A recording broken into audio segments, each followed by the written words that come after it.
Hello विद्यार्थियों, कैसे हैं आप सभी लोग। ज्योग्राफी की हम लोगों ने लूसेंट प्रारंभ की थी और आशा करता हूं कि आप लोगों को पहली क्लास पसंद आई होगी। अगर आपको क्लास पसंद आई तो कमेंट्स करिए और बताइए मुझे कि इसमें और क्या क्या आप पढ़ना चाहते हैं, क्या क्या चीज़ें आपको चाहिए, आपकी तैयारी में कौन कौन से टॉपिक रुकावट पैदा करते हैं। उन सभी टॉपिकों को हम लोग कवर करेंगे। तो मैंने कहा था कि लूसेंट को हम टॉपिक वाइज यानी कि एक एक जो हैं टॉपिक वाइज कंप्लीट करेंगे। तो चलिए हम ज्योग्राफी को आगे ले चलते हैं। मैंने कल आप लोगों को लेटीट्यूड और लॉन्गिट्यूड पिछली क्लास में याद करा दिया था और मैंने बता दिया था कि लेटीट्यूड और लॉन्गिट्यूड क्या है। चलिए अब हम लेटीट्यूड लॉन्गिट्यूड के अलावा जो है इसमें जो मोस्ट इंपॉर्टेंट चीज़ जो हमें देखने को मिलती है वो ये मिलती है कि भारत में इस समय जो क्षेत्रफल है वो क्षेत्रफल कितना है या भारत का टोटल एरिया कितना है। ये सारी चीज़ें जो हैं वो इस समय हमें देखने को मिलती हैं। अगर इस समय देखा जाए तो भारत का टोटल एरिया जो है वो कितना है, तो इसमें जो सबसे इम्पोर्टेंट जो क्वेश्चंस है वो ये है कि इस समय ये पूछा गया है। इतना हम लोगों ने पिछली क्लास में कर लिया था। अब मैंने आपको लेटीट्यूड लॉन्गिट्यूड बताया था, तो अगर आपको लेटीट्यूड पूछा जाए तो क्या है 6484 से 376 नॉर्थ लेटीट्यूड और 687 से लेकर 9725 ईस्ट लॉन्गिट्यूड, यानी 6484 से 374 उत्तरी अक्षांश और 687 से 9725 पूर्वी देशांतर है। चलिए चालू करते हैं हम लोग। उष्णकटिबंधीय क्षेत्र भी हम लोगों ने पिछली क्लास में देख लिया था। अब है भारत का क्षेत्रफल। भारत का कुल क्षेत्रफल 32,87,263 वर्ग किलोमीटर है। तो याद रखना भारत का टोटल क्षेत्रफल कितना है, तो भारत का टोटल क्षेत्रफल 32,87,263 स्क्वायर किलोमीटर एरिया है। जो वर्ल्ड का यानी कि विश्व की कुल भूमि का कितना प्रतिशत है, तो विश्व की कुल भूमि का ये 2.42% है। और इस 2.42% पर पूरे विश्व की कितनी जनसंख्या निवास करती है, तो 2011 के आंकड़ों के अनुसार 17.5% पॉपुलेशन इस 2.42% एरिया पर रहती है, जो भारत का टोटल एरिया है।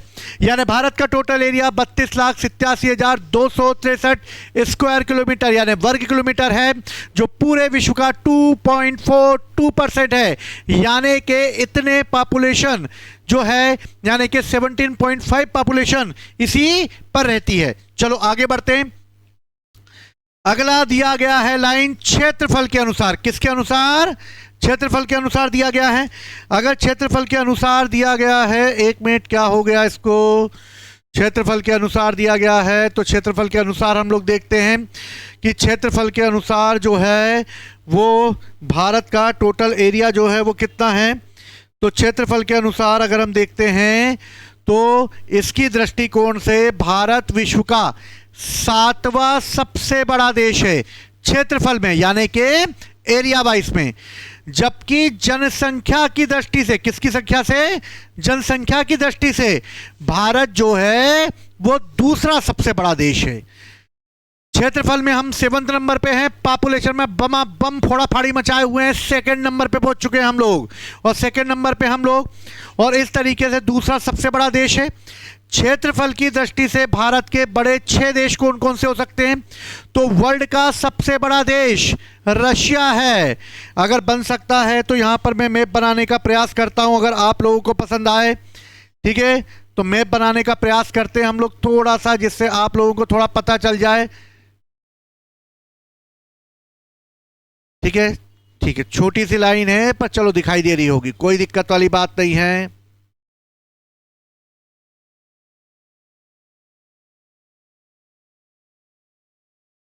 ठीक है, वर्ल्ड का मैप हम लोग बना रहे हैं। वर्ल्ड का मैप बनाते समय थोड़ी बहुत गलतियां हो जाती हैं, छोटा भाई समझ के माफ कर देना भैया, ठीक है।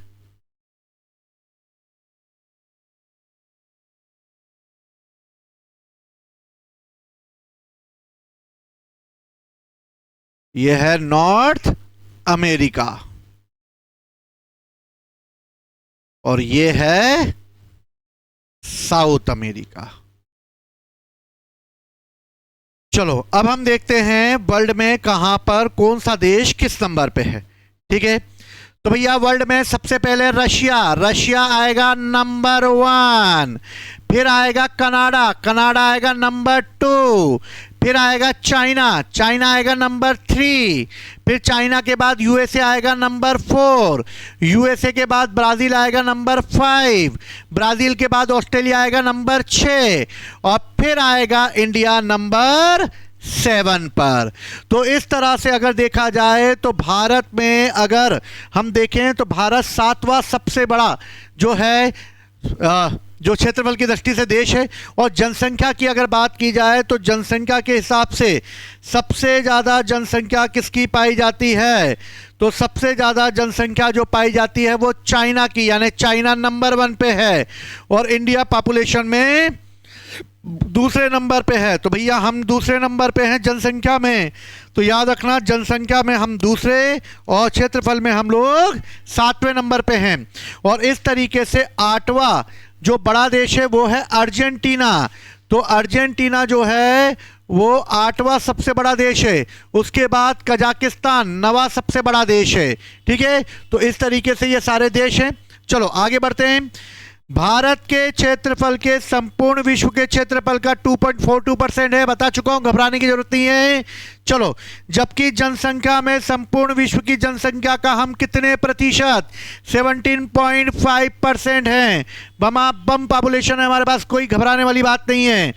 बड़े बड़े शहरों में छोटी मोटी बातें होती रहती हैं। ठीक है, तो याद रखना इस बात को। ठीक है, चलो आगे बढ़ते हैं हम लोग।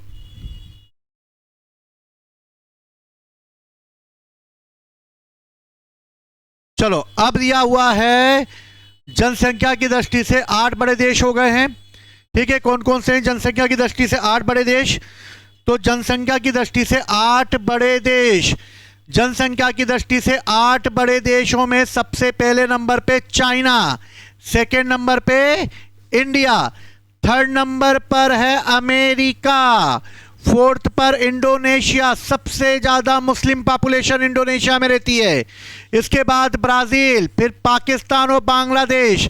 तो भैया एशिया के तो इसमें से हो गए कितने, एशिया के सबसे अधिक जनसंख्या वाले 8 देशों में से 1 2 3 4 5 तो भैया एशिया में ही पाए जाते हैं, और एक नॉर्थ अमेरिका और साउथ अमेरिका में। तो चाइना, इंडिया के पास यूएसए की पॉपुलेशन सबसे ज्यादा है, बांग्लादेश है, फिर रूस है। भारत का उत्तर से दक्षिण की ओर विस्तार कितना है और पूर्व से पश्चिम की ओर विस्तार कितना है। अगर इंडिया की बात की जाए तो इंडिया जो है वो देखा जाए तो उत्तर से दक्षिण की ओर, और उसका एरिया कितना है। अगर हम इंडिया की बात करें तो इंडिया जो है वो पॉपुलेशन में सेकेंड नंबर पे, लेकिन क्षेत्रफल में वो कौन से नंबर पे है, क्षेत्रफल में है वो 7वें नंबर पर। और इस तरीके से इंडिया की अगर बात की जाए तो इंडिया की एक लंबाई है, और इंडिया की लंबाई की अगर बात की जाए तो इंडिया का जो एरिया है, ठीक है, इसमें लंबाई चौड़ाई की बात की जाए तो उससे उत्तर से दक्षिण तक, उत्तर से दक्षिण की ओर यानी जम्मू कश्मीर से कन्याकुमारी तक 3214 है, और गुजरात से लेकर अरुणाचल तक इसकी लंबाई 2933 किलोमीटर है। और इस तरीके से भारत उत्तर से दक्षिण तक ये है। टोटल एरिया 3 लाख जो हम लोगों ने देखा था, ठीक है, 32,87,263 किलोमीटर एरिया है टोटल इसका। ठीक, चलो अब हम आगे बढ़ते हैं जल्दी से। अब अगला क्वेश्चन है भारत की स्थल की सीमा, यानी भारत की स्थलीय सीमा कितनी है। तो भारत की स्थलीय सीमा 15,200 किलोमीटर है। कितनी है, 15,200 किलोमीटर है। और भारत की तटीय सीमा कितनी है, तो तटीय भाग की लंबाई 7,516.6 किलोमीटर दी गई है, और उसकी भूमि की तटीय सीमा कितनी दी गई है, 6,100 किलोमीटर दी गई है। लेकिन अब ये सीमा जो निर्धारित की गई थी, ये जो निर्धारित की गई थी ये सीमा बेसिकली 1970 में की गई थी। 1970 के बाद भारत की तटीय सीमा का विस्तार नहीं किया गया था, लेकिन नए आंकड़े ये बताते भारत की सीमा बढ़ चुकी है। और भारत की तटीय सीमा अब कितनी हो चुकी है? तो भारत की तटीय सीमा अब बढ़कर 11,098.81 किलोमीटर हो गई है नए आंकड़ों के अनुसार। यानी कि ठीक है, इसको मैं इधर लिख लेता हूं, दिखाई नहीं दे रहा होगा आप लोगों को, इसमें मैं यहां लिख देता हूं 11,098.81 किलोमीटर हो गई है। और इस तरीके से 48% जो है ये बढ़ चुकी है, यानी 48% जो है वो ये बढ़ चुकी है। और इस तरीके से भारत की तटीय सीमा ये हो गई। अगर भारत की टोटल सीमा की बात की जाए तो 15,200 किलोमीटर और 11,098.81 दिया हुआ है ये अलग। अगर इसको जोड़ देंगे तो टोटल पॉपुलेशन निकल आएगी। ठीक है, तो पॉपुलेशन कितनी निकल आएगी इसकी? तो 89262, तो लगभग इसकी सीमा इतनी निकल आएगी। तो भैया मैथ वेथ देख लेना, तुम लोगों के बस की बात हो तो भैया, मैथ वाले नहीं, हम जीएस वाले, ये थोड़े बहुत ऊपर नीचे हो जाता हमसे। ठीक है, तो ये याद रखना, दोनों को जोड़ देंगे तो स्थलीय सीमा निकल आएगी। तो सीमाओं में परिवर्तन हो चुका है। अब भारत की तटीय सीमा 11,098.81 किलोमीटर हो चुकी है, जिसके अनुसार 48% जो है वो सीमा बढ़ चुकी है। याद रखना इस बात को। इसके बाद मोस्ट इंपोर्टेंट जो है वो ये है कि भारत की प्रादेशिक सीमा कितनी है? तो भारत की प्रादेशिक सीमा 12 नॉटिकल मील तक है। कहां तक है? 12 नॉटिकल मील तक है। तो भैया इसको 12 नॉटिकल मील कैसे? मान लो ये समुद्र का एक एरिया है, कटा पिटा ये एरिया है, कटा पिटा, और ये कटा पिटा एरिया जो है वो एक कोस्टल एरिया है। इस कोस्टल एरिया को मिलाने के लिए एक रेखा खींची जाती है जिसे हम 0 नॉटिकल मील कहते हैं, क्योंकि समुद्र की दूरी जो है वो नॉटिकल मील में नापी जाती है। और ये जो कटी पटी रेखा को मिलाने के लिए जो 0 लाइन खींची गई है, इसको कहा जाता है आधार रेखा। क्या कहा जाता है इसको? आधार रेखा। और ये जो अंदर होए, ये अंदर जो जल होता है, इस जल को कहते हैं इंटरनल वाटर, यानी आंतरिक जल होता है। और ये किसी भी देश के आंतरिक जल को कहा जाता है। और यहीं पर हम लोग स्कू ड्राइविंग कर सकते हैं, पैरासूट वाला कर सकते हैं, तैर सकते हैं, फलाना जा सकते हैं, ये सब ये आंतरिक जल में होता है। इसके आगे हम लोग जा नहीं सकते। इसके बाद अगली लाइन खींची जाती है, और अगली लाइन जो खींची जाती है वो अगली लाइन खींची जाती है 12 नॉटिकल मील तक, यानी 12 नॉटिकल मील तक खोला जाता है। 12 नॉटिकल मील यानी अगर इसकी हम बात करें दूरी की, तो ये लगभग 22 किलोमीटर तक होती है। 12 नॉटिकल मील जो होता है, इसके अंदर का जो समुद्र है, इस समुद्र पर पूर्ण अधिकार होता है। यानी कि पूर्ण अधिकार किसका होगा? तो पूर्ण अधिकार जो है वो भारत का होगा 12 नॉटिकल मील तक। 12 नॉटिकल मील तक होता है। उसके बाद होती है 24 नॉटिकल मील। 24 नॉटिकल मील लगभग 44 किलोमीटर तक का एरिया होता है। यहाँ पर टैक्स वगैरह वसूल करने का, शुल्क वगैरह वसूल करने का अधिकार होता है ना, टैक्स वगैरह ले सकता है इंडिया। और इसके आगे बढ़ते हैं तो इसके आगे जो होता है वो 200 नॉटिकल मील होता है, जो लगभग 370 किलोमीटर होता है। और 200 नॉटिकल मील को स्पेशल इकोनॉमिक जोन कहा जाता है, यानी विशिष्ट आर्थिक क्षेत्र कहा जाता है।